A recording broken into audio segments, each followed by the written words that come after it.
Welcome, everybody. It's so great to have everybody here, and knowing that there's even more that's going to be joining us. It's really, it's something to think about how as a co-housing individual, we are even stronger together as a group, as a community. We can accomplish even more. And I did this funny math while I was waiting for everybody to log on. Are you ready for this? There are 168 established co-housing communities in the US. There are 144 that are in some form of, some stage of forming, whether that's just getting together or actually building. So those together, 312 communities, co-housing communities in the US. And if you average 24 units per community, that's 7,488 co-housing units in the US. And if you average 2 people living in each unit, that's nearly 15,000 co-housers. So again, while I was waiting for everybody to log on, I Googled, what is 15,000 equivalent of? And if we were all, each of us, one single M&M candy, we would fill 58 coffee cups. So that's something for you all to think about. Anyway, the way that we choose to live in community can definitely lead to more happiness, better health. It can support families as they grow and can combat loneliness as people age. So creating a co-housing community or evolving one that already exists can be more gracefully done with the help of the Cohousing Association. Because when we connect, we can inspire and we can nurture each other. We can learn from others, we can share resources, we can have fun. So some ways that you can see that is we have a new Facebook group, and Karen will plug the link into the chat. And all of the links that we share tonight will also be published, I guess you would say, on the blog and in the e-news article that's about the meeting tonight. So if you miss it right now, it's okay. So we can share what's happening in our various communities on Facebook. If you have questions or trying to figure out how to do something, you can post it on the listserv. I think it's really important to remember that, you know, we're not alone as a community. So figure out what communities are near you in like some, I don't know, 50-mile radius or something like that. Take a look at our directory, look at the little map, figure out where you are, and make it a goal of visiting a couple of different co-housing communities that are near you. And then also think much smaller scale. Again, we're stronger as a collective, right? So invite one of your neighbors together to dinner, maybe somebody that you don't normally see socially or at community events, ask them for dinner. So if we can strengthen, you know, the smaller and then the concentric circles that go out, it makes us strong. And then together we can, you know, as our slogan says, create community, one neighborhood at a time. So that's kind of where we're at. So, and with that, we'll go ahead and start the official tonight. Karen, if you want to share the agenda real quick, that would be great.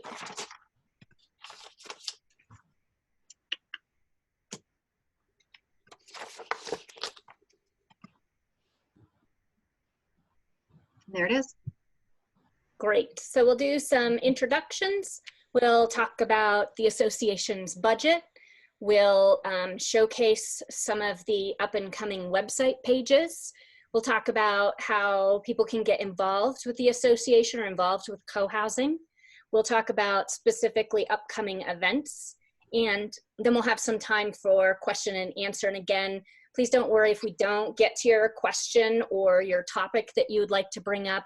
We will make sure to loop back around after the phone call and as well consider it for future conference sessions and that sort of thing. So I'd like to go ahead and introduce who's here. So we'll start with Alan Ohashi is, where is he? He's waving. Awesome. So he's one of the board members. He is currently serving as the secretary and does a fantastic job creating our minutes so that we can keep track of the path that we're going. Then let's see, we have Ann Lehman. Ann, say hi. Hi. There she Hold is. on, they can't see her yet. Now they can. There she is. There's Annie. All right, and we'll loop her in later when you see what all she's involved with. You see Jim Leach. We lose him? There he is. Jim, Hey, there he is. everybody from Mexico. Dialing in from Mexico. I don't know how long this is going to last. Well, thank you for being here so far. I appreciate it. So Jim right now is sharing the role of vice president along with Linda Herman. So we'll go ahead and, hi, Linda. Hi. Great, thank you. Let's see. Not on you. Go out. I don't see Peter on. Is Peter on yet? All right, he was driving. Hopefully he'll be joining us. He is the current board president. Let's see, I'm here, Karen Hoskin, the current executive director, and then Karen Gimnick is here. And she's currently the assistant director. Karen, say hi. Hi. I apparently can't spotlight myself, but I can talk and tell. Can you go to the page that has a picture of a couple of people that aren't here? Yep.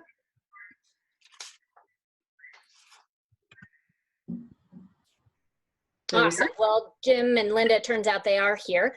Ty Albright wasn't able to join us today. He is currently the treasurer of the association. And Stephen Ablondi, he is either traveling or in South Africa right now, I'm not sure. And Rosie Sullivan is our awesome bookkeeper, and she'll be joining us as soon as she gets off the bus. Yeah, Peter's here now. Peter. There he is. I was dialed in the wrong way as a listener, but anyway, I'm here. Hi. Dang, okay. So there's Peter. Peter, say hello again because I didn't have you up. Oh, hi. Yeah, sorry, I was dialed in as a listener, but I'm in properly now. But Okay, good. hi. Wonderful. All right, Karen, if you can go back to the slides, that would be great. So Ty has asked me to share some information as a treasurer because he wasn't able to be here tonight. So this first graph, can you see the bottom, what the, Alan, can you tell me, can you see what the bars are labeled? They are labeled 2015. You can't see. Okay, good. I just want to make sure I can't see it on my screen. So this is cash on hand. And what Ty asked me to share with you is if you take a look at the column on the right, the yellow gold column, it is lower than the others. But November and December historically have been when community donations, communities that have let us know their intention to donate to the association, are actually writing checks. So there are community donations that are coming in daily. So he anticipates that total for 2018 will increase. And you will see that when we do a year-end report that will be available on the website. He also wanted me to mention that if your community has an intent to send a donation for this current year of 2018, that there's still totally time, you can do that. Karen, if you can go to the next screen. So this is income. What he wanted to show is that the community and individual donations were down last year, but they're improving this year, and that the year is not quite over, so that's good news. He also wanted to point out that national conference years, like 2015, the column all the way on the left, and then column 2017, have a higher income over the regional conference years, and that's likely because the national conferences tend to have more attendees. So then this expense slide, the expenses overall are higher this year. There has been some things that we have put some money towards, such as the website redevelopment and some related staff time with that. And you will see when Karen and Peter show the website later, you'll see what that money has bought us, essentially. It's fantastic.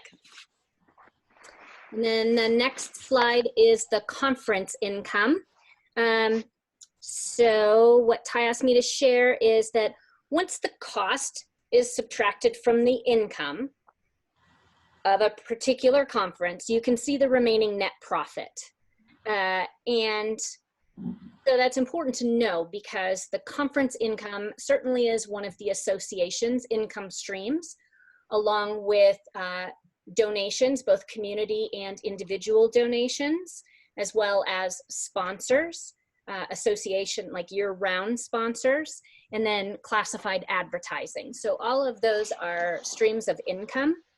The conference income comes from not only registrations, but from 1/4 to 1/3 or 1/2 of each conference's or of a conference's income can come from some of our amazing, awesome sponsors that we have for conferences. So that is so much appreciated. So because of the time frame, we're not going to go into further budget stuff. If you have specific questions, please feel free to email me, and Karen will plug in my email a few places in the chat, and you're welcome to contact me, and I'm happy to answer any questions you might have. And then now, Karen and Peter are going to show us some of the new and improved and exciting website. All right. Peter, you can chime in. I think I can show you on the screen. There we go. So this is just a screenshot of our new homepage. So I think you'll agree it's a pretty different look, with still many of the same features are still there. The directory and classifieds, which are two of the favorites and most visited, will be very similar, although updated. Those are also some of the most complex, so we're still working on them. Peter, do you want to chime in on anything here? No, go ahead. It's great. Okay. A couple of pages that we've really expanded from what we've had before. This is the What is Co-housing page. So just taking some time to really delve a little deeper into that definition. And in addition to the sort of broader definition that's here, we're also working with some of this like common characteristics. And this is another piece of that same page that just sort of lets people know in more detail what it is that we do when we're, what do we mean when we say co-housing? And another piece that is, I have to say, a favorite of mine is the Why Co-housing page. We invited folks to participate in a focus group and had some longer and more in-depth conversations about why people live in co-housing from a number of folks. And I found that incredibly inspiring to get to participate in. And so I have put that together into a page specifically about all the reasons that we live in co-housing. And it turns out there are a lot and a lot to say about them. So that's an exciting one to me. That's a new addition that we hadn't had in the old site. And then the sections that we've had before, finding co-housing, very similar in function. We'll expand the features a little bit. Create co-housing. And we'll have, again, we're adding a lot more detail and information. And on the live site, this initial picture will be a slideshow that sort of chronicles stages of development. So it will be a more moving piece than it is on the slide. This is another sort of new take. Something that we're doing a little different is that we're really looking at what is it like to live in co-housing. We've had a lot about how to make it work before, but to really take a chunk of our website and say, what is it like to live there and why do we love living there? So the top of the page is similar to the last one you saw, so I just showed you another chunk of that one. And then where one of the really rich places where we'll have a lot is this is our run co-housing page. And again, I'm not showing you the header because I wanted to give you a look at this sort of format. So this will link to many, many, many other pages of information that's being gathered from our existing site, from all the blogs that we've had generating for years, and the cohousing-L information will be gathered and put together in ways that are more accessible and that we can get to what we want more easily. And so this is sort of an index of the run co-housing piece. So how do you organize a common meal? What do you do if your dishwasher breaks? How do you make decisions in your community? All those kinds of things. And I think that's it for the website, unless Peter, you want to chime in. No, thanks. It's beautiful. I would just say that the website has been fantastic as far as on our current website, there is an immense amount of information that can really help people figure out a little bit more about what co-housing is, or how they can start it, or where they can find it, or various little tidbits, which is really great. But it can be a little challenging for some people to find things. And so one of the goals of this new website is to just take all that great information and organize it a little bit differently, so that hopefully people can find things a little bit more readily. So it's looking good. All right, so I'd like to talk about some ways that you all can be involved with Coho US if you're interested, or if you're not, then you just get to hear kind of about some of the things that we're doing. So currently we have 5 kind of focused committees that are working on things. And Anne is the lead of the Fundraising Business Development Committee, and she's gonna take a minute and just tell us what that committee is doing. So for those of you who are interested, anyone really can apply and join a committee. You don't have to be on the board, and actually it's a great starting spot if you're thinking that you'd like to get more involved. So the development committee and the fundraising committee just started this year. It says something about the organization and its growth. For the many years that we've existed, all of our funds have come from conferences and ads and communities. There, as Karin said, there's 168 different communities. So just think about it. In each of those communities, there's probably at least one wealthy person or one wealthy couple that could donate as much as $1,000. If we were somehow successful in doing that, we would have $168,000, which is way above our budget. And maybe things like we could have more conferences, or the conferences could be less expensive, or we could hire more staff and do way more to promote co-housing nationally. So this committee is a great learning space for people who are interested. Fundraising is basically sort of the heart of any nonprofit, and many, many co-housers belong and are on many nonprofit boards. So I would encourage you to do that. And this year in particular, we've been really trying to ramp up the kinds of things we're doing. And you'll hear a little more about Giving Tuesday tomorrow that you can all join in and help with. Thanks, Annie. One of the other committees is the directory committee, and Ty Albright is the lead of that. And so basically the concept is that the directory that we all have access to is a great way for us to keep in touch. If somebody's interested in community and they're looking for something near them or in a particular area, and they want to reach out, they can go through our directory to make a contact. But it is, how do you say this? It is only as powerful as we can make it accurate. And because the directory is self-reporting, we really rely on all of you and all of the communities to make sure that your directory listing is updated.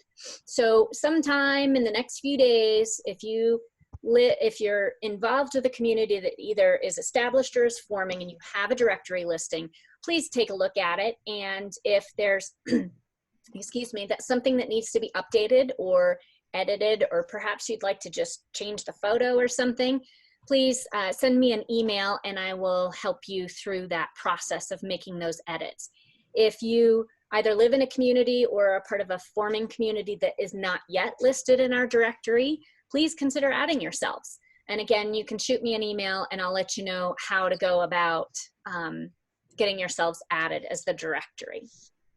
So that the directory committee, what they're doing is just trying to kind of go through listing by listing and contact somebody and say, hey, I just want to make sure that this is the correct website or the correct contact name and info. So that's what they're working on, but they could really use your help doing that. All right, Alan Ohashi is the lead of the Regional Organization Committee, so he's going to tell us what they're doing. Thanks, Karen. The association is going through a lot of cultural change, I think, and one of them is how do we extend out our reach to the grassroots, more in tune to sort of the co-housing approach. And so as a pilot project, there are a couple of regions that we're trying to organize and set up as groups that have maybe more in common in a region or even in a sub-region, and really trying to develop networks and community outreach amongst intra-community outreach. And the one that we're piloting happens to be where I happen to live and Jim happens to live, which is in the Rocky Mountain region. And so far we have communities, and here's the web page, which is a Facebook page. Short of anything else, the idea is to kind of organize the region based on Facebook page. This is called ROMO Coho, Rocky Mountain Co-Housing Association. And it's been, we have, I think, 100 people from around the West, from mostly Colorado, some from Utah, one from Wyoming. And the idea is that what we have going on in the Rocky Mountain West may be peculiar to what we have and isn't really applicable to what's happening in New York City or some other place that has their own set of peculiar values and questions and ideologies. The second one that we're putting together has to do with the Northwest, and Karen Gidnig is helping with that, although their hands are full putting this conference together. And one of the projects that maybe will morph into a regional approach will be the national conference that will be held up in Portland. So we're looking at piloting other places that might have interest. Maybe in the Mid-Atlantic. I saw my friend and colleague Tom Loft, who's in Maryland. He may be interested in helping doing something in the Mid-Atlantic. They have a very active organization there now. And so maybe there are places that, there are places within the Mid-Atlantic that may want to set up separately just because of proximity or people or whatever. I do know that Rains Cohen is he's very active in the Bay Area Cohousing Association or co-housing group in the San Francisco Bay Area. So there are pockets of regionalism that are happening. But what if we were to put all 168 communities that are existing and add in all the forming communities into regional groups? We could come up with a lot of people, a lot of networking, and a lot of resources that would move the co-housing approach forward. Thanks, Alan. Another committee that we have is the website committee. So you heard from Karen and Peter are the leads for that, and you saw what they're up to. Basically, they kind of sat down, brainstormed with some others, and said, okay, what do we like about the current website? What would we like to improve? And how can we do that? They've just been kind of going through the process. Karen, Peter, did you have anything else to add about that particular committee? I mean, I could add that, can you all hear me? Yep. Yeah, okay, yeah. That it's a, yeah, it's a major change, and Karen has been doing a great job at it. That it's I mean, it's not only a new look and feel, but a tremendous amount of new information that's been organized. In the past, we've had this rich amount of information, but it's been kind of buried and difficult to get to. And now we've reorganized the whole thing, so there are a lot more resources available for people. You brought up the directory before. The directory is going to be even more central. That's how people find co-housing. So the upgraded directory is going to allow communities to feature more about themselves and upgraded classifieds. So this is a major change that we're putting a lot of resources into. And I'll just do a call out if I can. In addition to joining a committee for the website, I also can use photographers who are willing to gather some photos. Particularly what we're finding is that there are things that we want to represent on the website, like communities putting budgets together or community members helping each other, or things that we don't necessarily think to pull out our cameras. So these pictures may not exist already, but could be created even if they're a little bit staged, so that we have really good visuals to go with this experience that we're all living in co-housing. So I could use more of that. And we could use, if you are one who likes to write about co-housing, let's talk about how you might be able to help out. I will eventually be needing proofreaders and things like that. So if you have a skill that you'd like to contribute to the website, get in touch with me and I will go ahead and put my email in the chat so you can reach out to me directly. All right, thanks. The last committee, working current committee, is conferences. And Alan, do you want to say something in general about conferences? Sure. Every other year, the association has a national conference, a big national conference, and one coming up next year in 2019 is in Portland, Oregon. And my colleague Annie has been knee deep in paperwork, and I saw a picture on the Facebook page sorting out proposals for the workshops and such. And so I think they're really working to have a rich conference with some great content on the national level. But in the even years, 2018, we happened to have two regionals. One was in Massachusetts in Amherst, and the second one was in Boulder, Colorado. And those are designed to be more local content, local speakers, local resources, and to meet the needs of really local communities and the peculiar needs of, for instance, the one in Boulder was way different, same ideas, but way different than the one that was in Amherst that had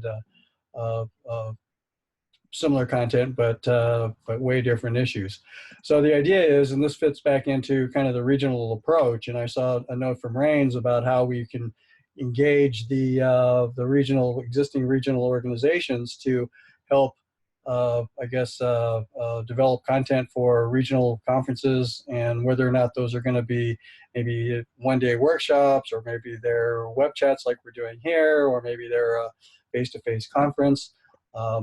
We really want to leave the sort of how that gets developed up to the grassroots and up to the communities to come up with what that content is and how the content gets delivered, so that it isn't just this top-down. Coho USA says we're going to have a regional conference in Stillwater, Oklahoma, and this is what it's going to be about. We'd rather have the people from Oklahoma, and I saw a note from a community in Oklahoma that is peculiarly interested in affordable housing, and so maybe there's a local conference that's going to be in Oklahoma that would be particular about that. Because of long distances between spaces and communities and whatnot, so they would be able to sponsor a conference on the local level about that. So that's conferences in a nutshell. Great, thanks, Alan. So in addition to participation, interest is in these various committees. Another way to participate and give back to the community with the Cohousing Association is to serve on the board of directors. So Linda, do you want to talk a little bit about serving on the board of directors or how to apply? I can talk a little bit about it. We are going to, we believe we have an opening now, and I believe in the spring we're going to have another. And besides serving, you know, we have the obligation is a 3-year obligation. There are calls once a month and for 2 hours a month. And then if you're on a committee, in theory, you're doing some work in between those calls and moving your initiative, whatever it is, forward. We would like to get people on board who have, to Annie's committee, more fundraising experience and desire to do that work, because it is an ongoing, I guess, challenge for the board and for the association to be always raising money for our initiatives. So it's a great way to get involved. And there is an application, which I don't have the, I don't think I have. We'll plug it into the chat. Plug it in, yeah. So, and Jim and I are doing this work together on recruitment, so you can get in touch with one of us if you're interested. And we can talk you know, more through it. Great, thank you. You're welcome. All right, Karen, can you go to the next slide, please? Yeah. So some specific events that we have coming up. Dun, dun, dun. So this is the Portland Conference, Portland, Oregon, 2019. And Annie, do you want to talk about this just a little bit? Sure. So there's been another great way to get involved is to volunteer to work with us on putting on this conference. And there's endless amounts of work to do. We just got done going through 153 different session applications. And so that means 153 different groups of people put together a potential workshop or intensive that will be shown at the conference. So that's great for all of you, because it means that you'll have a lot of information and resources to when you attend, and we'll be able to convey to all of you. There are going to be 2 days of intensives, and intensives are sort of longer, all-day types of workshops. And then the conference itself, which will be on, well, starts May 30th with intensives. It goes through June 2nd. There'll be times for breakfasts and lunch and schmoozing and visiting with sponsors, attending workshops, seeing old friends, meeting new friends.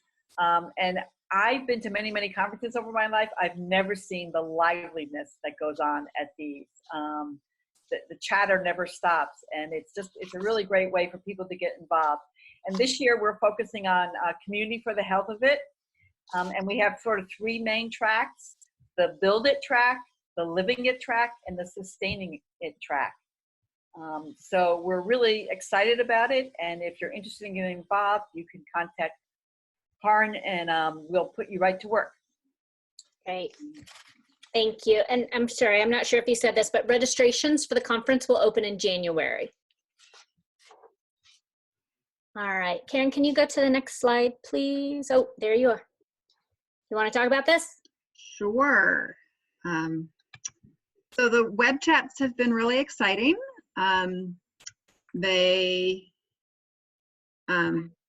Why the slide is not moving? Oh, it is. It's my other screen. Sorry. So we've had 5 so far. Jerry Koch Gonzalez started us off, and then Laird Schaub did one. I did one.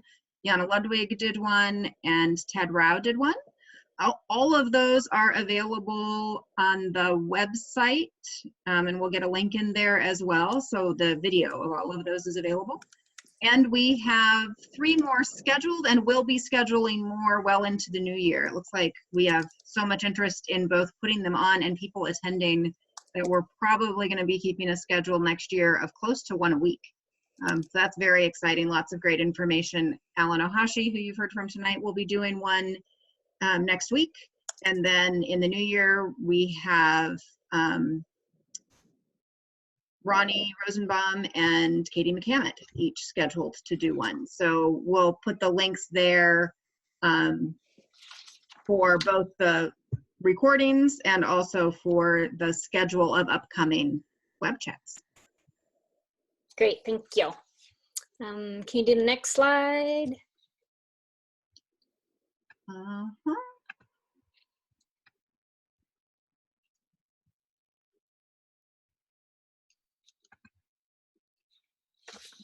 All right, one more thing to mark your calendars for. So the National Co-Housing Open House Day will be on Saturday, April 27th, 2019 this year. And promotional information will be on the website in end of December, early January. So you can keep your eye out for that.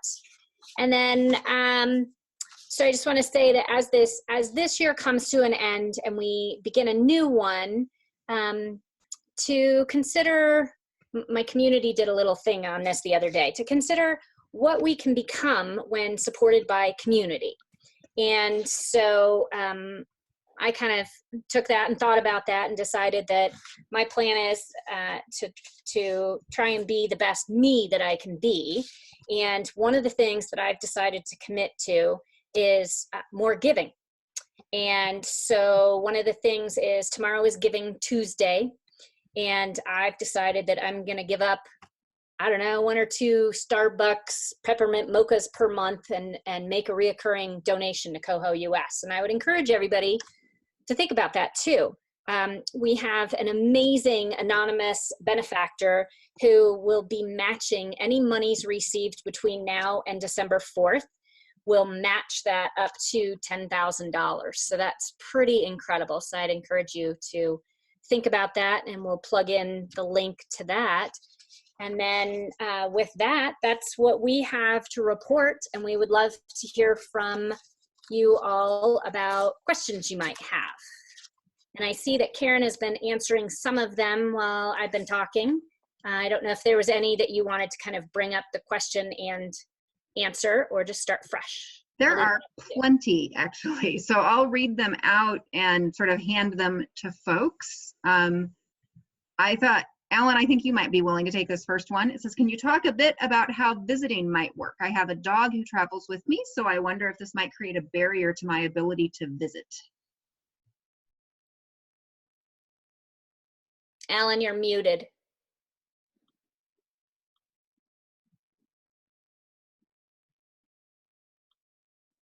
I think it's up to individual communities as to how they deal with visitors with dogs. And at Silver Sage Village, for example, we have a quasi-strict rule about no dogs or cats in the common house, which happens to be where our guest room is located. However, if it's a service dog, we allow service dogs, or that we have allowed service dogs into the common house. So what I would say is to check with the community that you're going to visit, and to see whether or not they have any pet restrictions in the community areas, such as where the guest rooms would be. So that would be one thing. The second thing would be, usually you have to be sponsored by a community member in order to come on campus or stay over on campus and get a visit. And so there would be a possibility of checking your dog with a homeowner, or even staying with a homeowner who would be okay with having your pet living on site. We have restrictions of animals on the common spaces, but you can have whatever, basically any kind of pet that you want inside your private space, within reason. And I think we're actually going through this process now, figuring out what is an appropriate pet. Thanks, Alan. I'll take this next one, which is, here at Stone Curves, an intergenerational community in Tucson, our homes sell within a week or 2 after being posted to our wait list. However, only 1 family on our wait list of 16. I love senior co-housing, and aging in place is a hot topic. However, what is the Cohousing Association doing to help with recruiting families to cohousing? And that is a question that we are interested in because we know that is a challenge for intergenerational communities. You might take a look at our most recent blog on our website. I actually just wrote a blog about that, which with the intention that communities could use it, put it on your Facebook pages or wherever, link them to our website blog that talks about why families would want to move into cohousing communities, particularly why the first family might want to join a cohousing community. You also might join the Facebook group for that. We've had a number of posts intentionally encouraging folks to talk about what it's like for kids in cohousing and share those experiences. So a lot of it is around generating content and stories that can be shared. And there are a couple of other recent blogs. There's one about foster kids in cohousing. So keep that in mind, and I think that's most of what we're doing at this point, and certainly could use more of those stories from anyone listening. Karen, would you have any more to say about that? I would just say take a look at some of the marketing material that has been posted either through a blog on our website or a thread conversation on the cohousing listserv. And there's some just pretty basic stuff, not super duper marketing stuff, but just little things like if you're looking for families to advertise where families are going to be, things like grocery stores or play places, things like that. And there's some great information around marketing like that. Okay. Next question. I'm going to say if any of the attendees have information about this one, go ahead and raise your hand and I'll turn it so you can speak. The question is, there are many co-housing communities in California. Has the Cohousing Association considered going to Paradise or other towns much destroyed by fire? It seems to me that co-housing is a way to help the rebuilding process, both for homes and community. Right now, residents are grouped in shelters by the areas in which they formerly lived. Perhaps co-housing would open their eyes to solutions they don't know they have. And I'm not aware of the association formally doing anything, but if anyone in California is aware of any effort along that line, go ahead and raise your hand. I can speak a little bit to that because I brought it up when we had the big fire last year up in Santa Rosa as like, oh, gee, wouldn't this be a great idea to reformulate neighborhoods because whole neighborhoods were, wiped out. And the problem is zoning. So you would have to get whole neighborhoods rezoned for multifamily housing that weren't previously before. And there wasn't much of an appetite for that. And the political climate didn't have much of an appetite for that. So that's number one. So it would potentially work if there was already that conversation in the air. And secondly, everybody was interested in just getting back in the house they had before, primarily, in the kind of neighborhoods that had, lots of, house. Oh, stop. Sorry.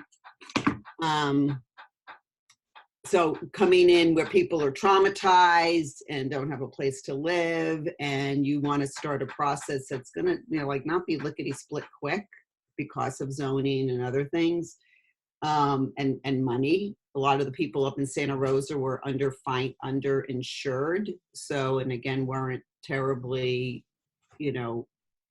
up for a whole new idea. So it's a great idea. I think it seems like those are ripe opportunities. It's just you've got a traumatized populace who just wants to get in a house, and creating co-housing where there isn't the zoning for it is difficult. So there you have it. Great, thanks for that. Peter, I'm going to toss this one to you. Are there developers developing co-housing approaches? Why, yes. So I'm a developer developing a co-housing neighborhood called Emerson Commons near Charlottesville, Virginia, Crozet, Virginia. And by the way, that's a neighborhood that's maybe 70% families with young children. And I'm working on a new one in Harrisonburg, Virginia. So there are developers. Jim Leach is also on the call, and he's in Colorado. And they're in the West Coast and Pacific Northwest and New England. So I kind of represent the Mid-Atlantic. So there's not a lot. And as far as I know, there's very few. I'm one of them that have risked money. I mean, done it rather than have the neighbors all pitch in money and do the development themselves. But we're trying to get more of them. So that's been a mission of mine and of the organization. And even the new website, by the way, it's not only to attract new co-housers, but also new people that might want to develop co-housing or build it. So we're trying everything we can to help the co-housing movement grow. Great, thank you. And we are down to just our last few minutes. Karen, you answer this one. What is the location? Actually, hold on a second. I think Annie had something to add, maybe. Yeah, this is getting back a little bit to how to attract young people and younger generation to co-housing. We're making a big push for that for the conference. We are, with the help from Chuck McDermott, that we are reaching out in a much bigger way through social media and interviews with people who've grown up. We're going to have a panel of people who've grown up in co-housing, and we're doing a much larger and more directed focus on where people the whole social media, the whole Facebook, and all of the different ways that a younger generation, those of us who didn't grow up with all of this, would be taking a look at. So we're really hoping to attract a younger group to this particular conference. Great, thank you. Okay, so Karen, I'll let you do this one. What is the location of the April 27th open house? Everywhere, hopefully. So the concept of the National Co-Housing Open House thing is that it's an opportunity for us to open our common house, for example, or our community, to be able to expose more people to this way that we live. So so co-housing communities would kind of create their own little marketing thing. And again, we'll give some suggestions, some materials, some advice, but it's letting the local news know, or local newspapers, putting it out on Facebook, just word of mouth, maybe posting some things in the markets or the grocery stores or libraries. And the idea is that it's this one day of year that as many co-housing communities as possible, hopefully many, many of them, open their doors to the community. And people come in and ask questions about, why do you choose to live like this? Or what does this mean? Or what is this ginormous common house thing that you're talking about? And do you all live here?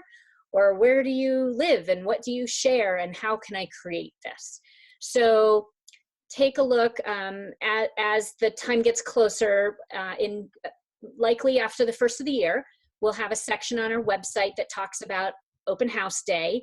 And as communities commit to opening up their community on that day, we will post a list of those communities, their names, their addresses, their websites. It's especially great if your community has units for sale to participate in that, because it's kind of like free advertising for the unit, which is great. And so hopefully whoever it was that asked that question, there will be something near you that you can go visit if you haven't already done so. I might add to the open houses. Last year we tried something a little bit different, and each of the communities had some kind of content that they provided for the tourists, and that was peculiar to their place, or what was unique about their place. And so it's not just walking through and seeing houses and homes. It's also, there'll be people there giving some content about co-housing generally and co-housing in their communities. And again, getting back to kind of dialing into what's peculiar to certain areas are going to be different than things that are happening in other areas. So we're really trying to get people to be curious about co-housing and be able to come in and kick the tires. Okay, and Karin, I'm going to suggest you probably just want to wrap us up at this point. And we do have a few more questions. We will track those and work on getting answers out. Watch for upcoming newsletters and blog posts about those topics. And we will certainly take some of the questions that were both asked and answered, as well as some things that I see happening in the chat, and create some sort of blog article or something like that, so that we make sure that we're kind of sharing other information that that everybody has to say as well. And then I just want to say, I see a couple of emails came in while we were talking to me, asking or offering volunteering, as well as some funds coming in. So I just want to thank everybody so much for being here tonight or today, whatever time zone you're in, and hearing what we're up to. And we're happy to connect with you. I think that's all I have to say. Anybody else? Thanks, everybody. All right. Thank you all. All right. Thank you. Thank you. Thanks. Thank you. But